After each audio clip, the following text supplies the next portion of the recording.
3 hours before I sat, shivering in the back of a police car. I believe my life was simple and under control. My name is Brooke. I was 25, living alone in Madison, Wisconsin, working as an office administrator at a real estate firm. My days followed a comforting routine.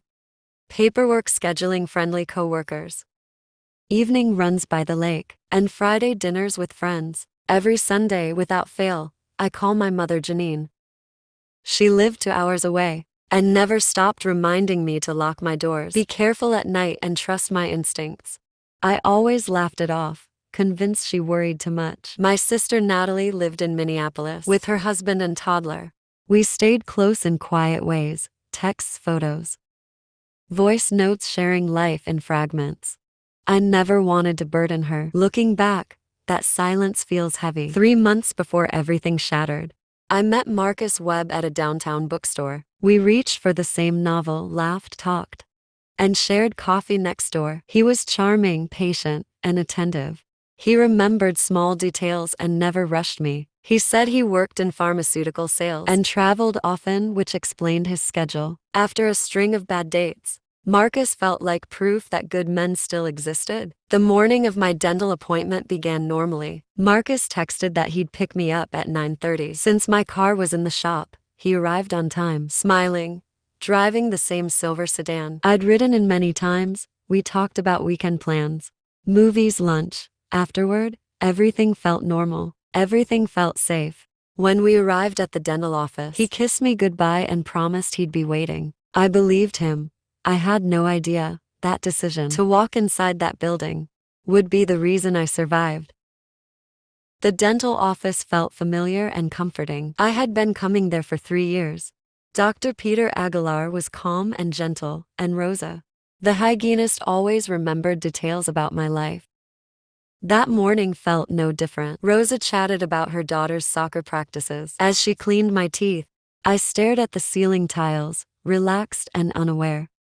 When Dr. Aguilar entered, everything seemed routine at first.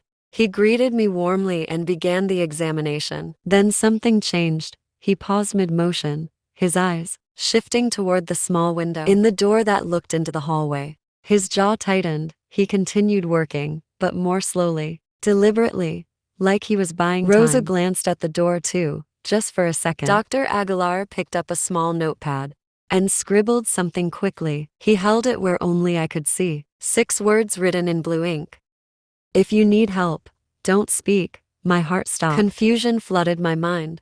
Was something medically wrong? Was this a mistake? When I met his eyes, I saw urgency without panic. He looked toward the door again, briefly, and suddenly I understood.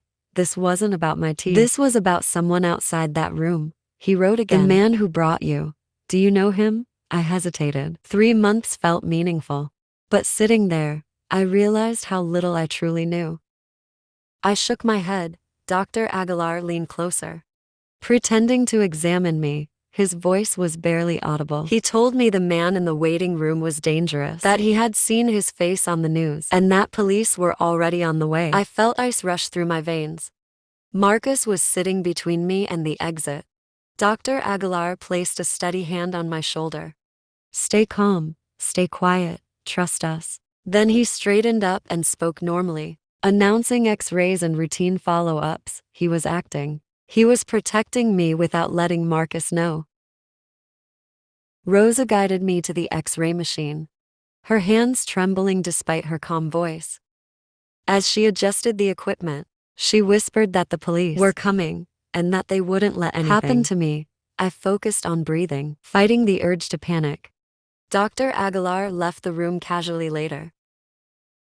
I learned he quietly instructed the receptionist to lock the front entrance, then sat across from Marcus in the waiting room. He made small talk, asked questions, complained about traffic. Marcus answered smoothly, charming as ever, completely unaware that every second was being stretched to keep me alive.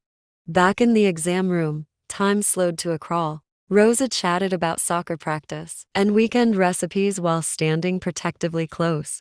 My thoughts spiraled. Marcus knew where I lived. He knew my routine. What had he planned? I thought of my mother, my sister, living their normal mornings, unaware that my life was balancing on a razor's edge. Then I heard sirens, faint at first, then closer. Rosa squeezed my hand. Police cars stopped outside, doors slammed, voices echoed. My heart pounded so loudly I thought Marcus could hear it. From the hallway I heard his voice, calm and confused, asking why there was a problem. Then his tone changed. Accusations, shouting, a struggle, furniture scraping. Rosa positioned herself between me and the door, as if her body could shield me. Silence followed, thick and terrifying. A knock came at the door. A female officer announced it was safe. I stood on shaking legs and stepped into the hallway. In the waiting room, Marcus was face down on the floor, hands cuffed behind his back. Chairs were overturned. Dr. Aguilar stood pale but steady. Marcus looked at me, his expression empty and filled with rage. He asked me to tell them it was a mistake. I couldn't speak. The officer explained his real name wasn't Marcus Webb. He was wanted into states for assault, stalking, and false imprisonment. There had been other women. I was never meant to. Police found zip ties, duct tape, and supplies in his car. He had rented a remote cabin, planned for the moment my car was in the shop. 3 months of patience had been preparation. That knowledge haunted me. 8 months later, I testified in court, sitting feet away from the man who had once held. My hand felt unreal. I told the jury everything, the bookstore, the lies, the note that saved my life. I didn't look at him, but I felt his eyes on me. He was convicted on all charges and sentenced to 23 years in prison. The judge called him a predator who used charm as a weapon after the verdict. I met the 2 women he had harmed before me. We didn't try to fix each other. We just understood. That understanding became its own kind of healing. I moved out of my apartment and into a secure building. My sister came to help me move and stayed until I could sleep again. My mother called every day. I still see Dr. Aguilar for checkups. He insists he only did what anyone would do. But I know better. Most people would have looked away. He didn't. A piece of paper and 6 quiet words saved my life. Now I pay attention. I trust my instincts. And I remember that sometimes survival depends on someone noticing what others ignore. Life didn't return to normal after the trial ended. People around me assumed that because Daniel was behind bars, the danger was over. In reality, the fear lingered in quiet moments. Sudden noises made my heart race. A stranger's smile felt suspicious. Trust, something I once gave easily, became heavy and fragile. Healing wasn't dramatic or fast. It happened slowly, in small decisions and careful steps forward. I started therapy a few months after the trial. Talking about what happened helped me understand that none of it was my fault. Predators don't look like monsters. They look like normal people. They learn patience. They learn kindness. They learn how to blend in. I stopped blaming myself for believing him. Trusting someone is not weakness. The real failure belongs to those who choose to harm. I rebuilt my life piece by piece. I changed my routines, strengthened my boundaries, and learned to listen to that quiet voice inside me. The one I used to ignore. When something feels wrong now, I don't explain it away. I don't worry about being polite or overreacting. I pay attention. Dr. Aguilar's actions reshaped the way I see the world. One person noticed. One person chose not to look away. He didn't need a weapon or a confrontation. He used awareness, calm thinking, and courage.